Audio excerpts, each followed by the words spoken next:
आज आपण धने पावडर आणि जिरे पावडर घरीच कशी बनवायची ही किचन टिप बघणार आहे।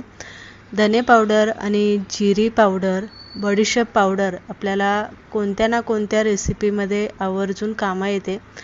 300 ते 400 ग्रॅम इथे मी धने घेतलेले। धने चांगले खमंग वास सुटेपर्यंत भाजून घ्यायची, म्हणजे धना पावडरमध्ये किडे अजिबात होत नाही।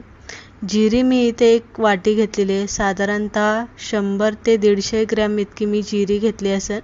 त्यामध्ये 50 ग्रॅम मी इथे बडीशेप त्यामध्ये घातलेली आहे। पचायला बडीशेप हलकी असते आणि कोणत्याही भाजीमध्ये जर ही पूड टाकली तर भाजी चवीला चांगली लागते। दोन्ही आपण चांगलं भाजून घेतलेले। भाजून घेतल्याच्या नंतर ना मिक्सरचं छोटं भांडं घ्यायचं आणि छोट्या भांड्यामध्ये आपल्याला धने आणि जिरे इथे वाटून घ्यायचे। बघू शकताय छान अशी बारीक पावडर झालेली आहे। वाटताना फक्त त्यामध्ये काय करायचं आहे, थोडंसं खडे मीठ जे असतं ते खडे मीठ घालायचं, म्हणजे पावडर चांगली बारीक होते।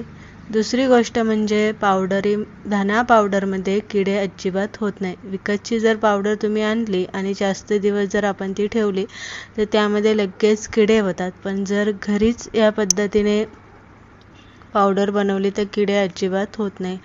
आता आपण इथे जिरी पूड करून घेणार आहे। त्यामध्ये थोडंसं धने मी घातलेले, जिरी आणि बडीशेप असं तिन्ही एकत्र करून आपण ही पावडर इथे बनवलेली आहे।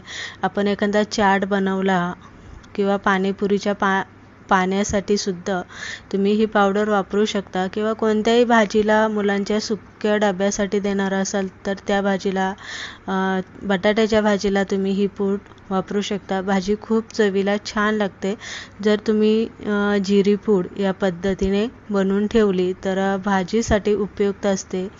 तर अशा पद्धतीने आज आपण घरच्या घरी धना पावडर आणि जिरी पावडर भाज्यांसाठी कशा पद्धतीने घरीच बनवायच्या ही रेसिपी किंवा ही किचन टिप मी तुम्हाला दाखवलेली आहे।